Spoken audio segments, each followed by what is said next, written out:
पास से लेकर के जैसे ही स्व पोषित व्यवस्था आई, सेल्फ फाइनेंस कॉलेजेज आए और सेल्फ फाइनेंस कॉलेजेज में सरकार ने कहा कि प्राइवेट लोग अपना कॉलेजेज खोल सकते। तो जैसे पहले लोग कोल्ड स्टोरेज खोलते थे, भट्ठे खोलते थे, उसी तरीके से उन्होंने शिक्षण संस्थान खोलना शुरू कर दिया और शिक्षण संस्थान कुकुर कुत्ते की तरह बढ़ गए। आप देखते हैं इटावा जिले में आज 60 से 65 डिग्री कॉलेजेज और कोई भी जिला ले लीजिए, सब जिलों में आपको इसी तरीके से बहुत सारे कॉलेजेस, शिक्षण संस्थान मिल जाएंगे। एक अपेक्षा की गई थी, सरकार का ये नजरिया था कि भाई 4 कॉलेज हैं एक जिले में, सबको एजुकेशन नहीं मिल सकती। इटावा जिले में जो बैठा हुआ है लखनऊ का या वहां जगह नगर का कोई स्टूडेंट कैसे आए? तो मंशा ये थी कि पॉकेट्स में जगह जगह पर 5-7 किलोमीटर की दूरी पर कॉलेजेस खुल जाएं। बहुत सारी बेटियां हैं वो पढ़ने के लिए नहीं आ पाती थी, बहुत सारे गार्जियन सुरक्षा कारणों से और बहुत कारणों से नहीं भेजते। लेकिन उद्देश्य जो था, ऑब्जेक्टिव था कि ये संस्थाएं खुलेंगी, एजुकेशन का एक बेहतरीन माहौल बनेगा, क्वालिटी एजुकेशन होगी। लेकिन वो शायद सपना, सरकार का जो मंशा थी, सरकार का जो एक सोच थी, वो फ्लॉप हो गई पूरी तरीके से। और आज आप जानते हैं कि वो केवल संस्थाएं इस तरीके की बन के रह गई हैं कि आप एनरोलमेंट करा दीजिए, बस एडमिशन के बाद वो परीक्षा देने बच्चा जाता है और बच्चे को ये भी नहीं पता होता कि हमारे कितने पेपर्स, कौन सब्जेक्ट्स हैं, उसको ये भी नहीं पता होता है। बीएससी फर्स्ट ईयर में होगा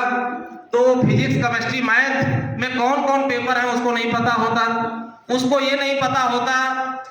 कि हमारी क्रेडिट व्यवस्था क्या है, नई शिक्षा नीति आई उसके बारे में ABCD नहीं पता होती और कई बार वो फर्स्ट क्लास 70% की डिग्री लेकर के आ जाता है। ये हम सब लोग देखते हैं, आसपास की स्थितियां हो। और फिर दूसरी तरफ हम कहते हैं विकसित भारत का सपना देखते हैं 2047 में, एक हम विश्व गुरु का सपना देखते हैं। क्या इस तरीके से सपना पूरा हो सकता है जहां पर हम गुणवत्तापूर्ण शिक्षा, आप पश्चिमी देशों को देखें, यूरोप के देश देखें, अमेरिका जैसे, और आपके पड़ोस के देश जो एशिया के हैं, जापान ले लीजिए, कोरिया ले लीजिए, मलेशिया ले लीजिए, दक्षिण कोरिया से लेकर के उत्तर कोरिया, जितने देश देखें बेहतर शिक्षा का स्ट्रक्चर है, गुणवत्तापूर्ण शिक्षा उपलब्ध होती है। हम सब लोग अपेक्षा करते हैं कि एक कागज का टुकड़ा डिग्री लेकर हमारा बच्चा एक बेहतरीन प्रदर्शन नहीं कर सकता। आप सब लोग बधाई देता हूं और इस बात के लिए भी धन्यवाद करता हूं कि आप सब लोगों ने दूरदर्शिता पूर्ण तरीके से अपने बाल्य का, अपने बच्चे का, अपने भाई बहन का एडमिशन इस संस्था में करा। हमारे यहाँ क्वालिफाइड टीचर्स हैं, कमीशन से, हायर एजुकेशन कमीशन से सिलेक्टेड टीचर्स हैं,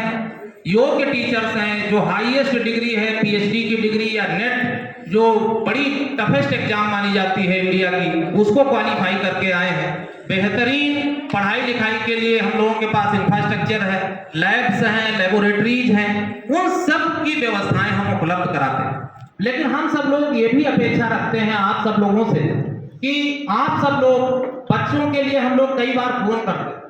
और बच्चों को हम कहते हैं कि भैया क्लास में आइए, पढ़ने के लिए आइए, लेकिन कई बार गार्जियंस भी फोन करके कहते हैं कि भाई आप क्यों रोज बुलाते।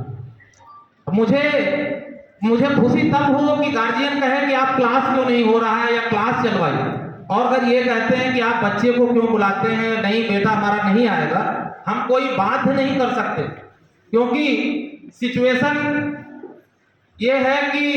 क्लास में एडमिशन अगर 80 बच्चे का है तो हो सकता है 20-25 बच्चे टर्नअप हो रहे हैं, और कई बार कंटिन्यूटी नहीं जब होती, मान लिया एक दिन बच्चा आया और 2 दिन नहीं आया, तो वो 2 दिन का आगे तो बढ़ जाएगा, टीचर फिर उसको बैक करके नहीं पढ़ा सकता। तो इन सब कारणों से प्रॉब्लम होती है, उसकी परफॉर्मेंस बेहतरीन नहीं हो पाती, उसके रिजल्ट्स खराब होते हैं। महाविद्यालय में हम लोग आप सब लोगों से अपेक्षा रखते हैं कि आप सब अपने जो बाल्य हैं उनको रेगुलर क्लासेस में भेजें, जो यहाँ पर आए